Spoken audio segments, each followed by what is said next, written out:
in Cape Town, a graffiti artist painting. I don't know if you've seen those big trolleys that they carry. Yeah. They were painting them, just encouraging them, because it's like, and I'm like, oh, that's such a beautiful thing to turn this thing that people look at as treasure and actually spray painting it. And making it look good so that whenever they're using their trolley, they can, they see it as an art. Moreover, there's also lots of artists who use plastics, paper, in order to create some art. And not only is that art for the community to come and experience as their third place, perhaps after work, you meet up with friends for drinks, and then you check out art. And what you're looking at is something that was quite literally trash a few weeks ago, and then this person turned it into this beautiful piece of art. Just to add on what she's saying, that we like seeing beautiful things. Yes. We love seeing. When you're beautiful, we also love a transformation. Literally. You know, we love seeing beautiful things. No one doesn't like seeing something that's beautiful. When you look beautiful, you're complimented, as both of you are looking beautiful. You know, she said you look beautiful too. So thank you. And when these beautiful things happen, where, as you said, graffiti is being done to show the importance of the waste collectors. Personally, I don't even believe that they deserve that word. I believe it's not a very good word to describe the magnitude of the amount of work that they're doing for our country. I think that's why there's a move to call them reclaimers. I think that's even a better word. Yeah. You know, it's so interesting that you mentioned how people perceived these people, and including myself. I mean, I've grown, but yeah. I think they base their conclusions based on how they look, or based on how their hustle looks, which is so judgmental, because I feel as if they contribute so greatly into this movement that is a crisis right now in the planet as a whole, in different parts of the world. So that's a very interesting point.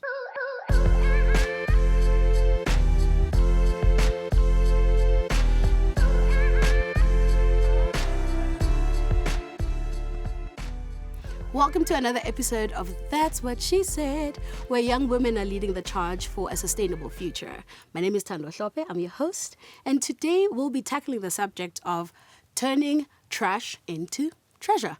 We'll be shining a light on the creative solutions for recycling and waste management, and also how we can not only protect the environment, but also turn waste into like powerful income for ourselves and also our communities at large. I'm not riding solo today. I've got two young, smart, vibrant, also beautiful girls with me who have a keen interest in the subject and who have lots to say about it. We'll get into their brains a little later in the episode, but for now, let's just find out who they are first. Do you guys mind introducing yourselves to our audience? We can start with you. Okay, well, my name is Sikelelwa. And I think my journey with environmental consciousness actually started with a very petty reason. So I love expressing my individuality through fabric, through fashion. Okay. But I'll tell you what I don't like is seeing someone else wearing the same thing as me. So that's when some of my friends started introducing me to the art of thrifting. And then I just started being immersed in the diverse and unique cultural processes that emerged from the urban environment. But it's not just about fashion, right?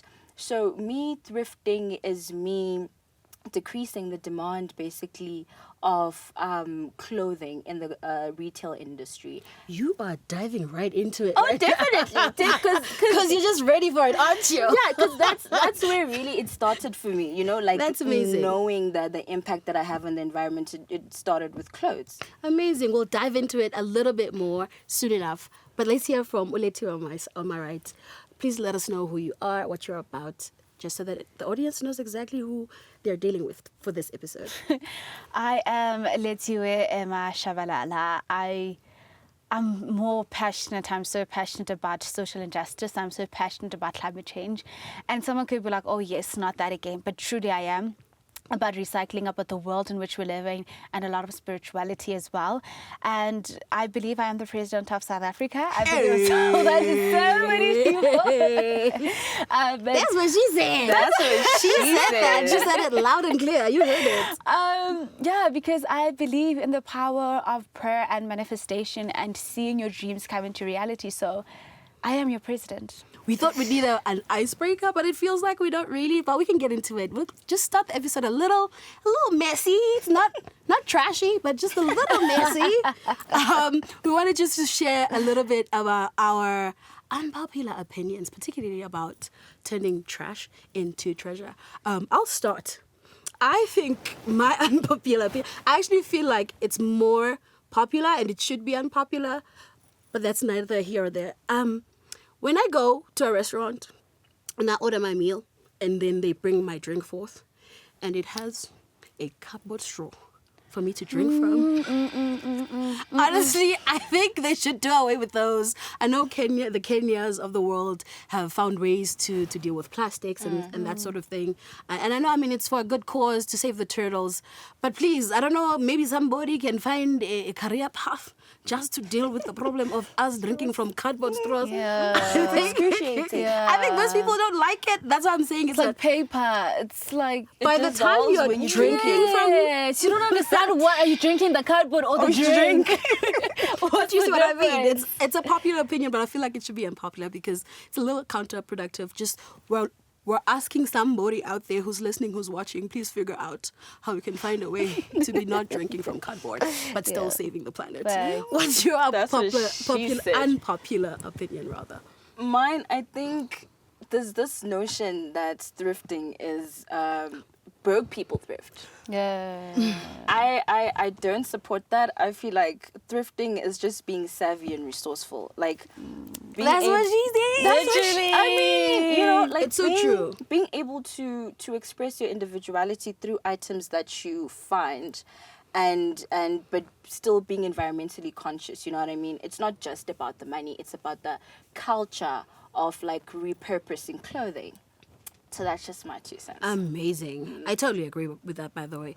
It's wild to me that people think people thrift only for because the they broke. Yeah. And also, if you are, okay, why not? If I'm broke, what do you want me to do? To get into debt? To try and get clothes? What's the plan? And you look stylish also. Hello. So it's like a win-win situation. Hello. I mean, my whole outfit is thrifted. Oh, and I'm just going to say, what you know like, about that? I'm looking good. That you are. That you are. Let's do it. And you on your side, what's your unpopular opinion? I believe makeup that goes on animal cruelty should be banned with, totally. I don't even think that should be an unpopular opinion. I think it's something that we really need to deal with globally. Yeah, so makeup that emphasizes animal cruelty, out. Immediately. I don't know. Expeditiously. Literally. I don't want to hear from you. I don't want to see you. Literally. And just to move on, I want us to speak about our interaction with kind of waste management, but also recycling, and just like the idea that we're talking about today about turning trash into treasure.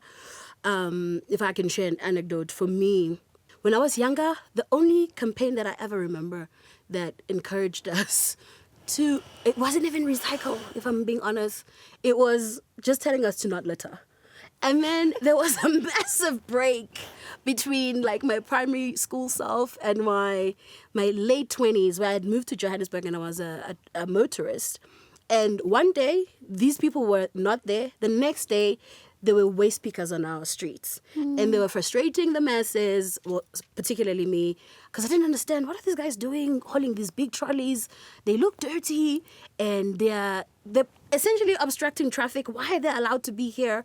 But then because as I always do, I took it upon myself to find out who they are, what are they about. And upon finding out, I realized that these people, first of all, they were called waste pickers, later called reclaimers, because they are reclaiming what we used to use and recycling it into something better or whatever else the recycling economy is going to take.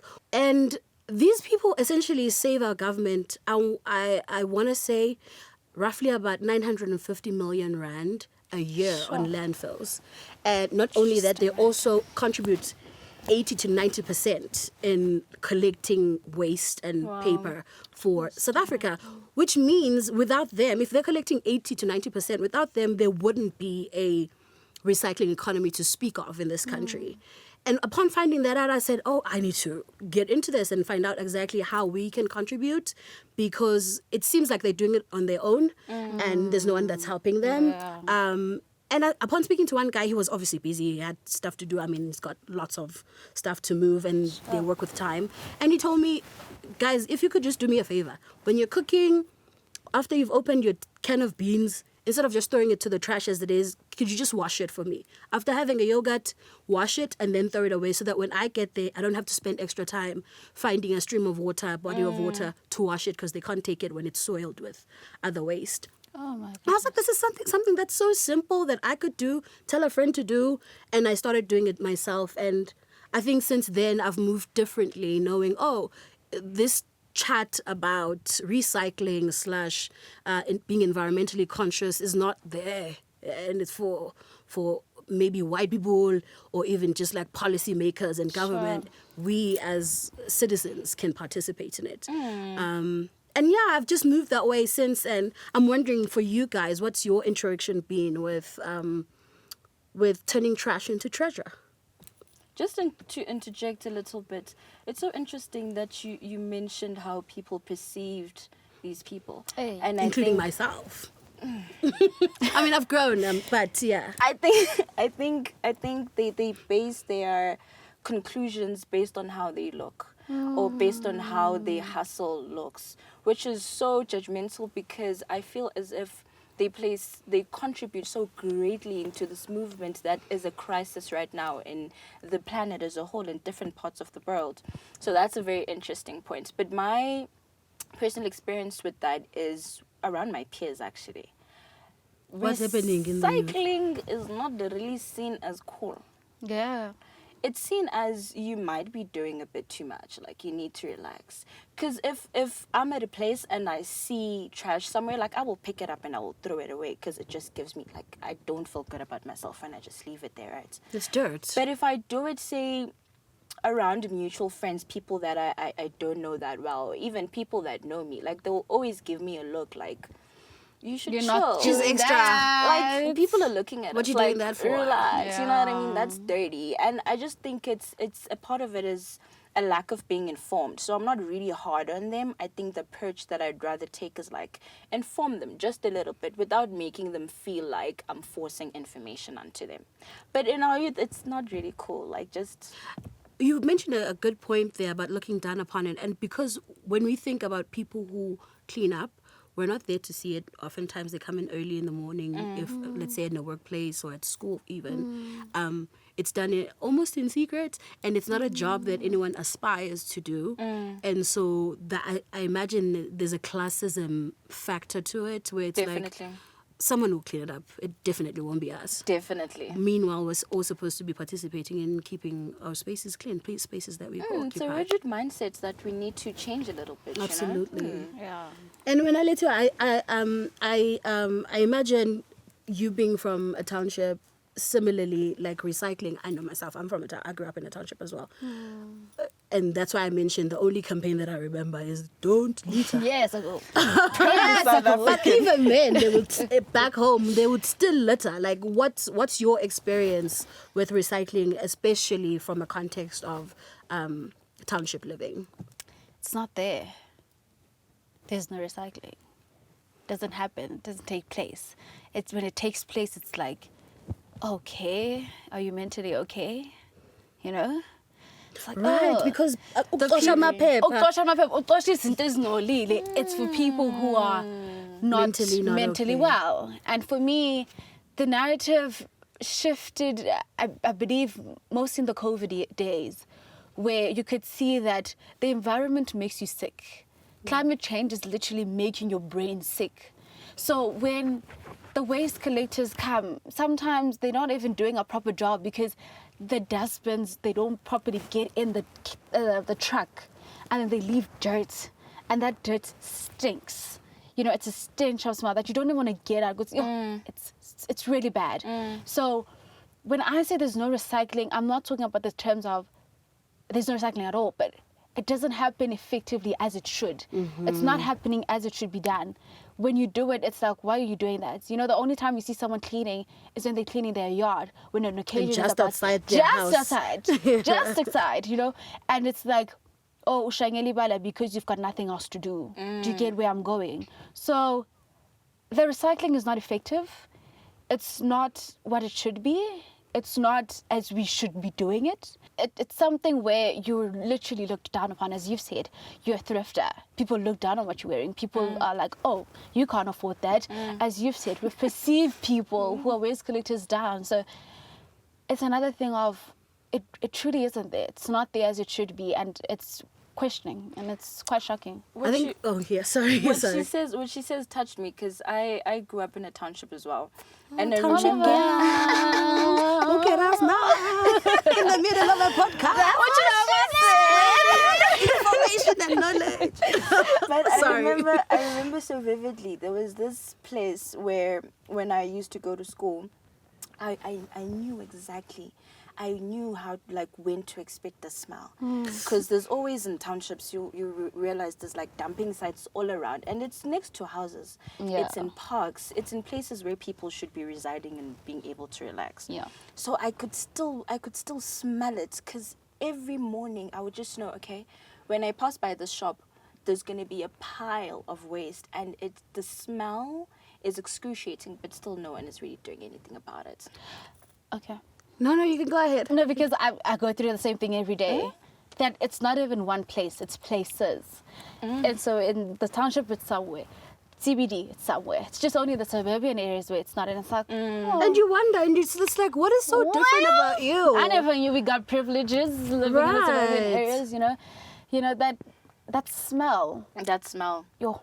It's We'll a get very into- distinct smell. We'll get into how to combat these issues, or at least what we think we should do for our communities at a later stage.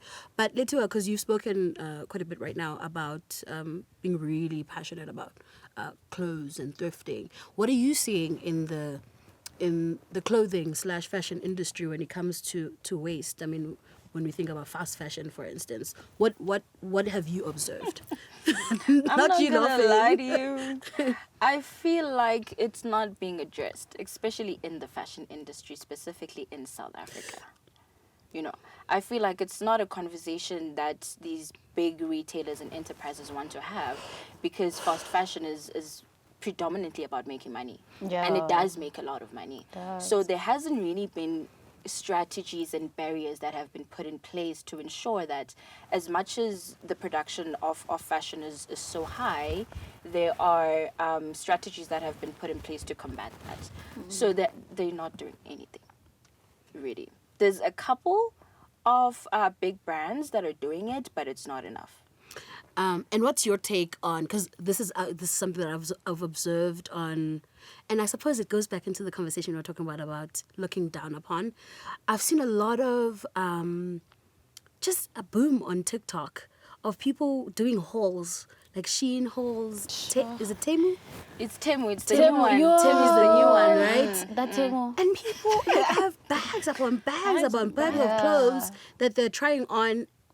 And then they wear them once just for an Instagram picture, and then it's over. That's or fast because fashion.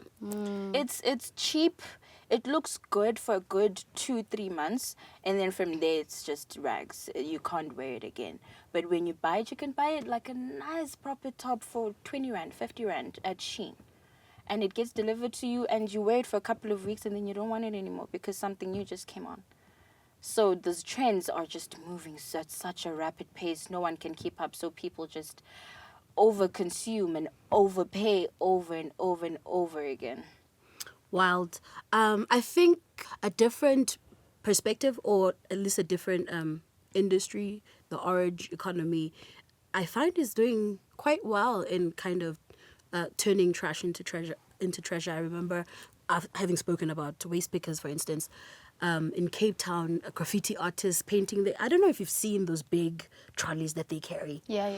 They were painting them, just encouraging them, because it's like, and I'm like, oh, that's such a beautiful thing to turn this thing that people look at as treasure and actually spray painting it and making it look good, so that whenever they're using their trolley, they can they see it as an art. Moreover, there's also lots of artists who use plastics, paper, in order to create some art. And not only is that art for the community to come and experience as their third place, perhaps after work, you meet up with friends for drinks, and then you check out art, and what you're looking at is something that was quite literally trash a few weeks ago, and then this person turned it into this beautiful piece of art.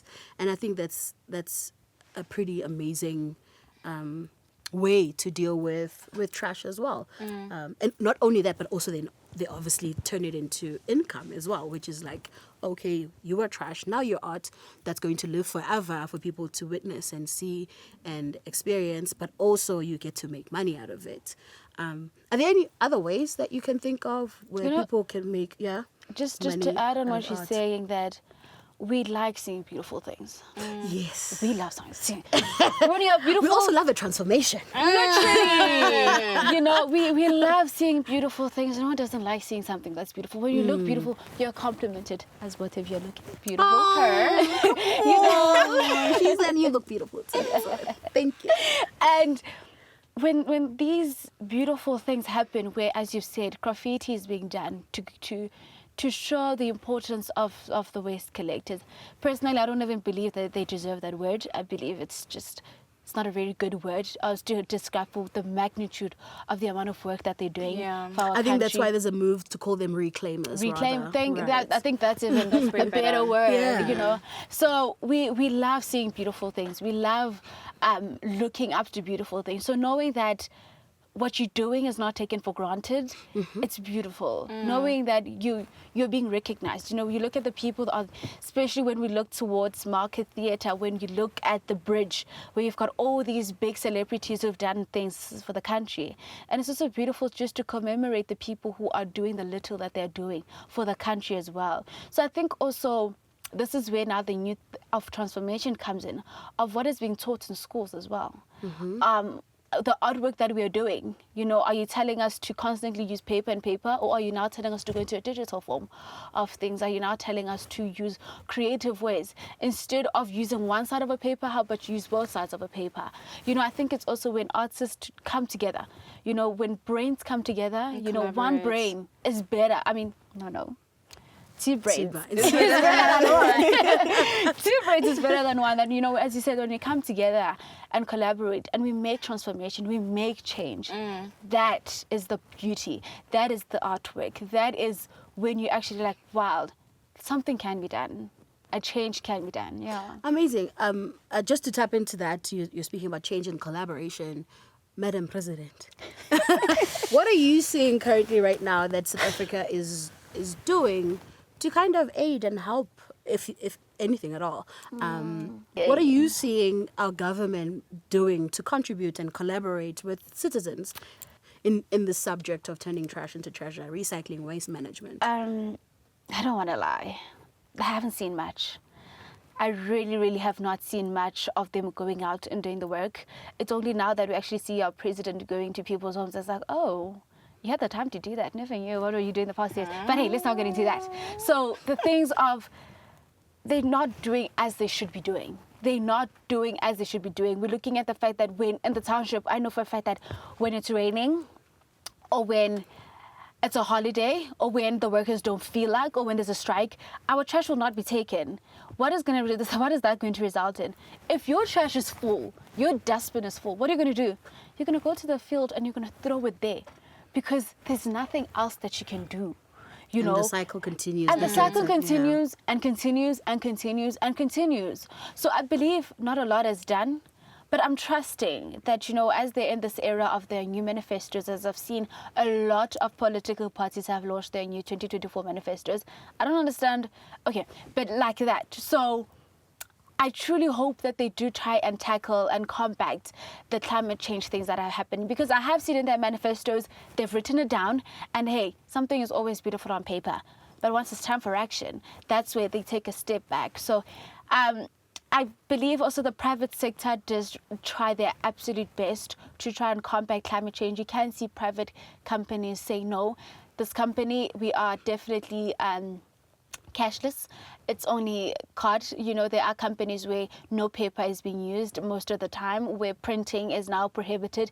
There are those little companies that try, and I've seen a lot in the Western Cape where they really, really do try and minimize. As you've also said, the cardboard straws, but that one, guys, that one, no. But there are companies, the surfers go out as well and go to the oceans and start cleaning. So things like that. I believe they try, the private sector tries.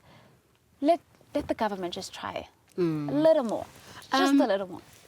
Yeah, I agree, 100%. Do you guys reckon there's enough or at all education in the township about waste management? Because we've spoken about how, especially when we grew up, because I've moved out of the township, but I still go back to see my family and stuff. And like, what are the attitudes that we're seeing in the township? Is there enough or any education at all about waste management? For me, from my end, like I said, like it's just far and few in between. Kids are taught at school about maybe recycling. They'll see recycling bins at school. Yeah. But then you get home and they don't have 3 bins at home. Sure. And possibly because they can't afford them. There's not even enough space. If you're living in a shack or if you're living in a 4-roomed house that doesn't even have enough yard space. And as a child, sure enough, you can try. This is what they taught us at school. But to try and convince adults as a child, oh, this is now the way we should move because we're saving the planet and we're being more conscious of the environment, I think it's much more difficult. And again, this is where the government should come in. Yeah. In as much as they are campaigning and spending lots of money on their manifestos and their campaigns for elections, they should also pour money into educating people in the townships. I mean, the township economy is massive. It's massive. And why not pour money into that? And beyond just township economy, there's also township tourism. I mean, if I think about Soweto, why must you bring people from all over the world to a place that's deteriorating, and not only just because of infrastructure, but because also it's dirty and you can't hide a smell.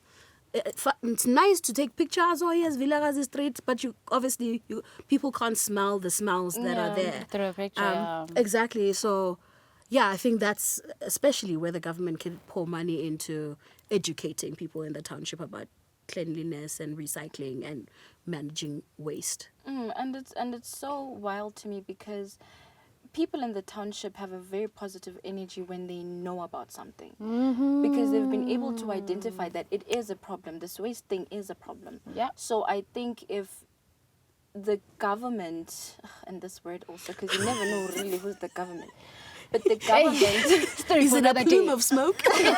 Is it a body? Like, who is the government? Is it a person? Who is she? Never met her. If they really put in the effort to educate them enough, I feel like they would be willing to take steps towards being a part of the movement, because they do want to know, why is this happening in specifically in townships, and what can we do? They just don't have the knowledge and the tools to equip them to actually do those things. So I think that's where the problem lies. Yeah. Agreed.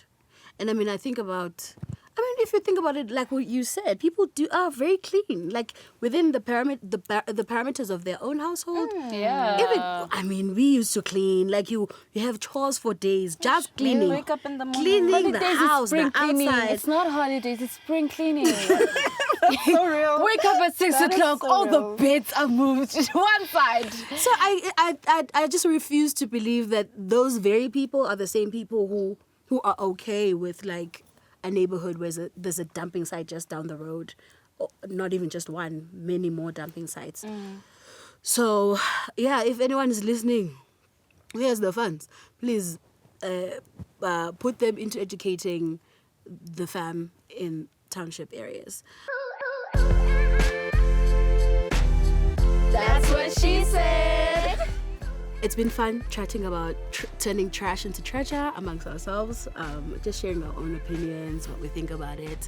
But we'd be remiss to not bring in an expert, somebody who's actually doing it on the field, in the real world, and has been doing it, has all the accolades for it.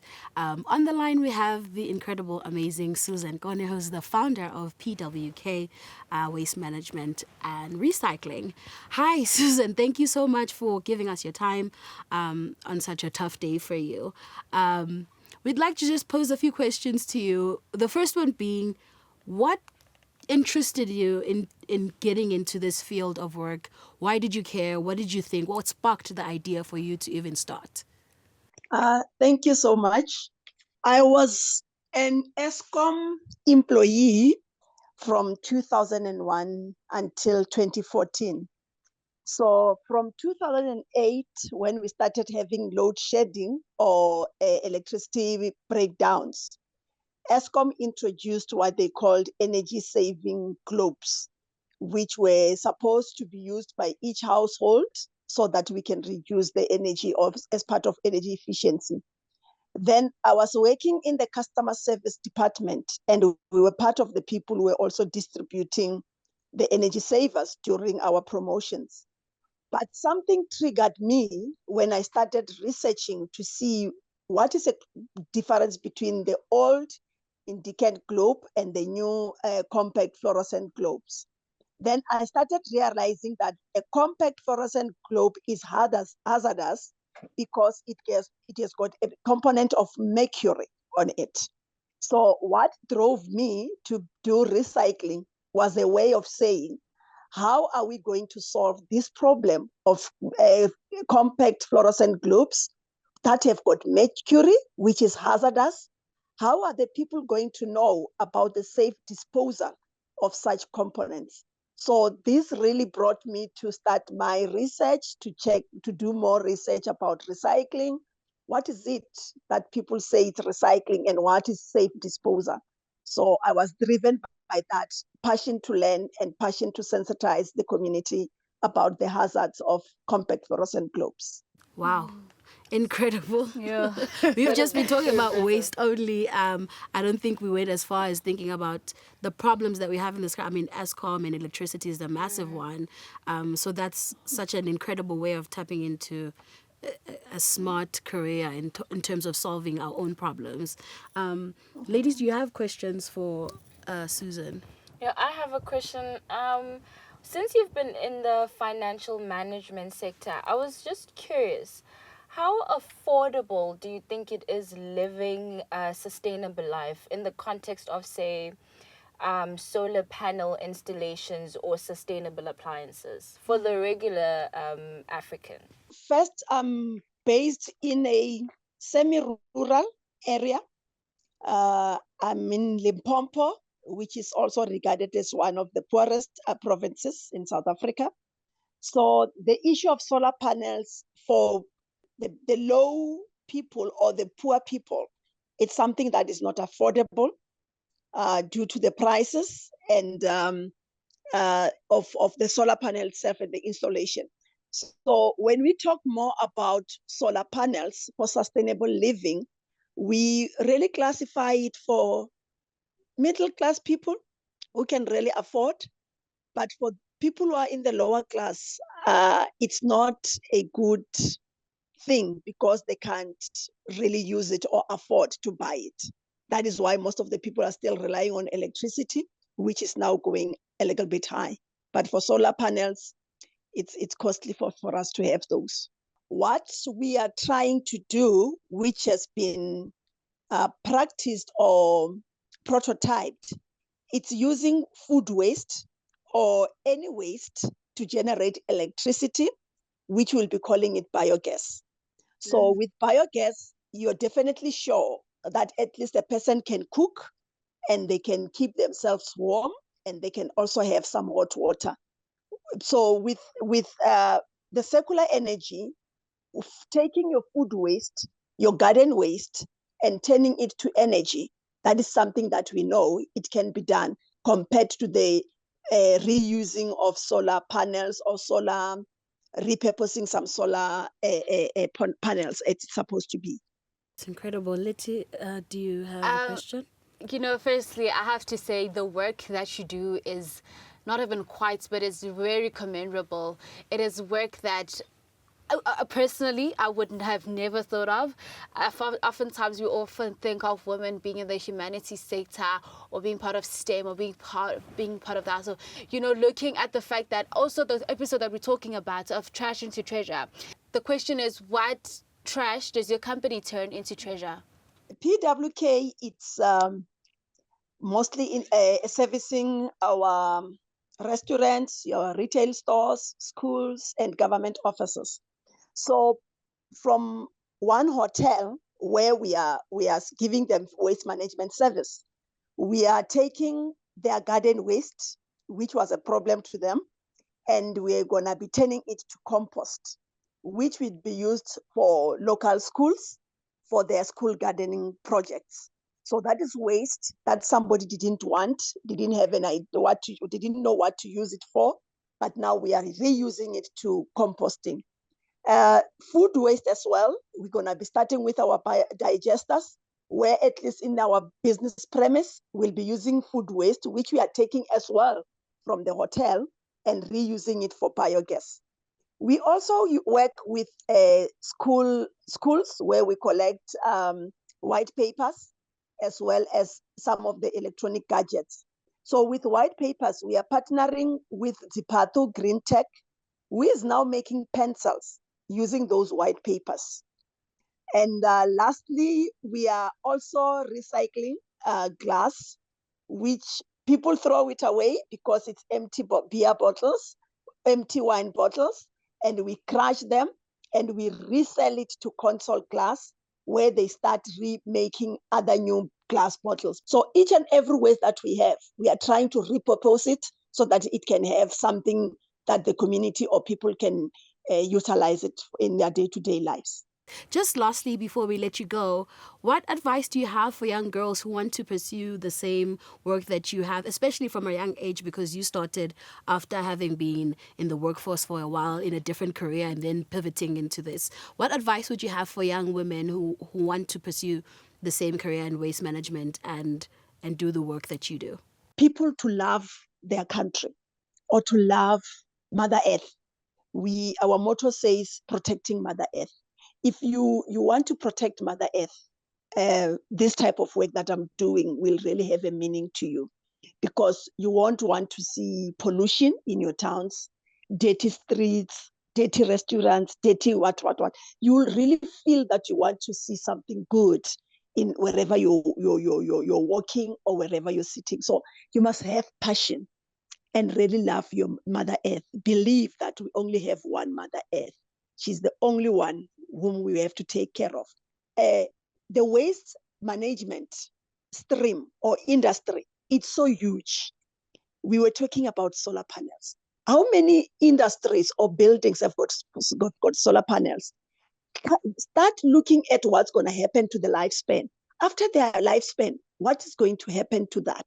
So as young people, let's start looking at the problems from what we have today. So research, learning, attending workshops, attending seminars, attending webinars, get as much insight as possible. Read, and research. Triple R. That's what she said. Yeah, that's what she said. Thank you so much, Susan, for joining us. We truly appreciate your insight. And pleasure. Thank you so much. That was Susan Gone giving us her insights on waste management. She actually gets dirty. She gets in the bins herself, which is incredible. It means also you can't just be sitting around thinking about, oh yeah, what is the government doing only? Also you must also get dirty, get your hands dirty, and be part of the movement to clean up our cities, our homes, our neighborhoods, our townships. What was your biggest takeaway from that conversation? I think just the plastic conversation was very big for me. Fun fact about plastic. It actually takes 20 to 500 years for plastic to decompose on the Earth's surface. And it doesn't completely actually disappear. It just shrinks. Yeah. So I think that being participative in picking up, especially plastic, is very important. Wild. I didn't know that either. Thank you for that tidbit. And for yourself, Lethiwe? It's just the amount of things that she's done for me. She spoke about biodegradable. She spoke about compost, you know. So it's just, she did not do things. She did not talk about 5 things. She spoke about a lot of things that also have other things that are doing other things. So for me, I want to be like her. She's pretty incredible. She really is. I want to be like her. I'm also impressed by, and I love that, like, there's this misconception that you go to school, you study law, and then you're going to be a lawyer until you die. Yeah. But she discovered a passion along the way to waste manage and recycle, and she said, oh, I'm dropping this, I'm going this way now. So it was exactly, so I was really inspired by that. And I think another thing is that she's a woman. Of you course. Like, Well, that's the thing, because if it was a male, it would be like, oh yeah, you just, you know, you had to, you know. But the fact that it's a woman, she did it.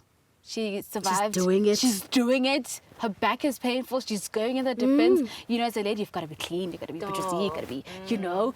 But she's in the bins. She's doing the work. Her hands are dirty, you know. So for me, I suffer well to be like her. Suffer well to be like her. I need to work on myself.